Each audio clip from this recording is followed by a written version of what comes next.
Taste the Daily. Cuddalore மாவட்டம் காட்டுமன்னார் கோவில் அருகே வீராணம் ஏரியின் வடிகால் ஷட்டரில் ஏற்பட்டுள்ள நீர்க்கசிவால் விளைநிலங்களில் ஏரி நீர் புகுந்துள்ளது. வீராணம் ஏரியின் மேற்கே மணவெளி கிராம பகுதியில் செங்கால் ஓடை வடிகால் மதகு 2 ஆண்டுகளுக்கு முன்பு அமைக்கப்பட்டது. இந்த வடிகால் மதகில் ஷட்டர்கள் சரியாக பொருந்தாததால் நீர்க்கசிவு ஏற்பட்டு எதிர்ப்பகுதியில் உள்ள விவசாய விளைநிலங்களில் புகுந்து வருகிறது.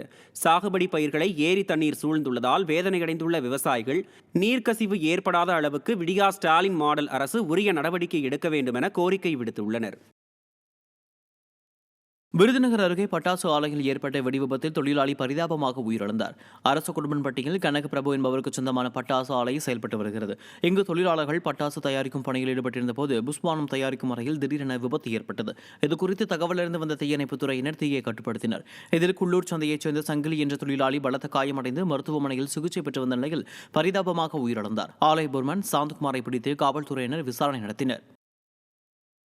கடலூரில் கள்ளநோட்டு வழக்கில் பிடிபட்ட முன்னாள் விசிக நிர்வாகி மீது பண மோசடி செய்ததாக புகார் அளிக்கப்பட்டுள்ளது.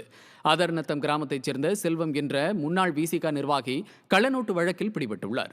இந்த நிலையில் திட்டக்குடி பகுதிகளைச் சேர்ந்த ராமர், இளங்கோவன், கல்யாண சுந்தரம் ஆகிய மூவரும் முன்னாள் விசிக நிர்வாகி செல்வம் தங்களிடம் பணத்தை பெற்றுக்கொண்டு திரும்ப தராமல் மோசடியில் ஈடுபட்டதாக குற்றம் சாட்டியுள்ளனர். இந்த நிலையில் இதுகுறித்து காவல் கண்காணிப்பாளர் அலுவலகத்தில் புகார் மனு அளித்துள்ளதாகவும் தெரிவிக்கப்பட்டுள்ளது. ஸ்டாலின் ஆட்சியில் திமுகவினர் மட்டுமன்றி கூட்டணி கட்சிகளை சேர்ந்தோரும் அராஜகத்தில் ஈடுபடுவதாக மக்கள் கண்டனம் தெரிவித்துள்ளனர்.